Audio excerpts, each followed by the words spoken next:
two topics coming up in this segment, a little bit unique, but we have a little bit more we gotta discuss today than usual. Argentina, they were able to get past Ecuador in very gritty, tight fashion. Uh, it was a thriller.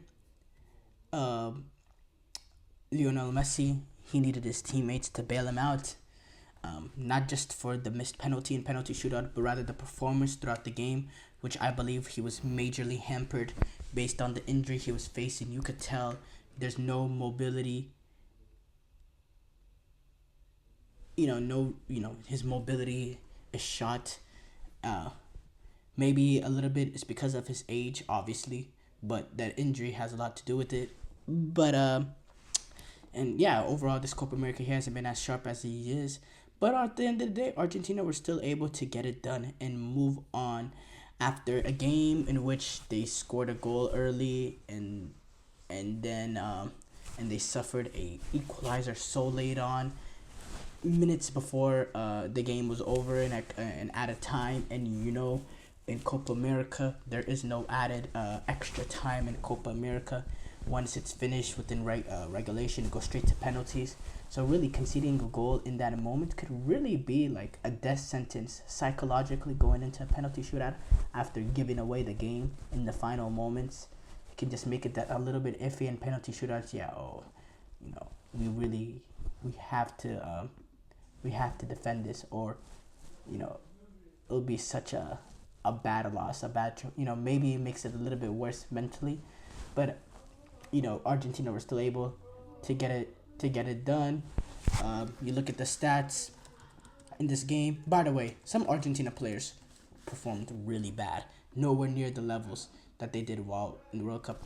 Enzo Fernandez, Rodrigo De Ball, they got, they looked a little bit immobile sometimes in midfield. Just really lack quality in my opinion. By the way, Emiliano Martinez again saved the day, made some crucial saves, made some saves in the penalty shootout. What a player. But you look at the stats of this game: 9 shots to Ecuador, 8 shots for Argentina, 2 shots on target each, possession basically 50-50, 51-49. Yeah, Argentina very, very lucky, and it does take luck to win in these sort of games, but they could really be out. They really, really could be out. Even Ecuador, they had a glancing error at the end to win it with the momentum that they had after that goal. They could have won it within the 90 minutes, which would have been crazy. Absolutely crazy. Mind-boggling. But, Ender Valencia, he ended up missing a penalty off the post. Sad for him. He's had a brilliant career for Ecuador. Really been big for them at a major international tournament. Hasn't had the best international tournament this time around with the red card early on. Then now coming on to miss this penalty here. But yeah, I just think some performances from Argentina was some players. Rodrigo De Paul, Enzo, Messi. No, just not good enough. Not good enough. Not at the level that they need to be. I thought all Argentina players were pretty bad. Besides, I thought Emiliano Martinez was great. I thought Alessandro Martinez was actually really good too. Alexis McAllister, I thought he was decent. Apart from that, I thought Nahuel Molina was so poor to start off the game. I thought the left hand side, they torched them with Moises Caicedo playing a little bit higher up in the game, which was very interesting to see. I thought Tagliafico didn't really give us much going forward. Thought defensively he was decent, some good tackles, slack tackles, but apart from that, nothing. I thought Rodrigo De Paul so bad. Was dominated by Ecuador midfield and made a mistake that led to the penalty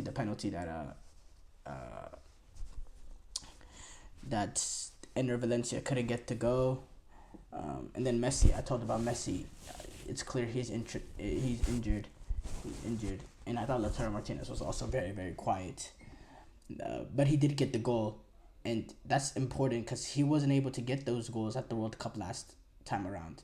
And he's been here and he's been getting goals at this Copa America. It's good for his confidence, and yeah, it's good for him to, really be on the good side of Lionel Scaloni again. Um, and now they're off to a semifinal despite this poor performance against potentially Venezuela, Canada, and then they're one game.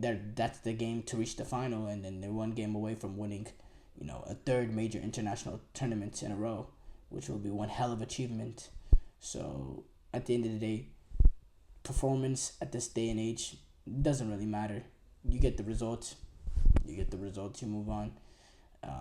Performance does not matter anymore. It's all about the result at the end of the day. They don't care if you win. If the Messi ended up winning, or Argentina ended up winning this game 5-6-7-0, it doesn't give them anything extra in that next game. What matters is that they get their opportunity to play that next game against whoever wins between Canada and Venezuela. So yeah. Other topic is Netherlands Turkey. Wow, what a game! Mehdi Demiral, the star of the previous Turkey game when they took on Austria. Mehdi Demiral, he has been banned for this game. He actually has been banned for the next 2 games for Turkey after celebrating a goal with a political gesture, and which is sad to see. Sad to see that a celebration is gonna cost the game, a player, the biggest game honestly of his career. But he won't be available after being the star of the show last game, and puts Netherlands in a tricky situation because they've had center backs go down like a cat. Now Mehdi Demiral,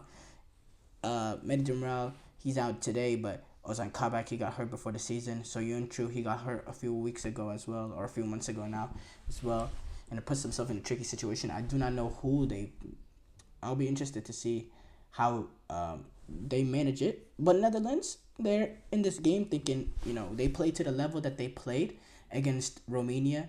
They clinical with their opportunity. They're very direct in playing with Gakpo and Bergwijn and Depay, or if you bring in Malen, or and then bring Xavi Simons to play behind them, to get on the ball, to be kind of the free roamer, and so the other players can be the dynamic runners in behind. It makes this Netherlands attack very, very deadly. Defensively, they're very, very strong. They don't give you much up. They don't give up much up, but attack-wise, they have verticality, they have directness. They're all tidy players. No stars amongst this team. No real huge stars amongst this team, but no weaknesses amongst this team too. Real quality all over the pitch. Think they're a deadly team. Not just to win this, but to go even farther. For me, Netherlands, they continue. Cody Gakpo, clinical, end product, brilliant. He does not have the crazy ability of a Dembele or a Leroy Sané or a Doku. He doesn't have those sort of pace. Doesn't have that sort of directness like them, but he has quality. He could still get past the man. He has a shot on him. He's able to create for his teammates. He's able to score goals. He has good height for set plays. He's just a end product warrior, and he's been so important for them at this European Championship, scoring 3 goals. And I think he will continue to provide that sort of value. For me, Cody Gakpo is a brilliant player. Brilliant player who, hasn't replicated this Netherlands form for Liverpool. But I think with Arne Slot coming in, we'll see a little bit of that.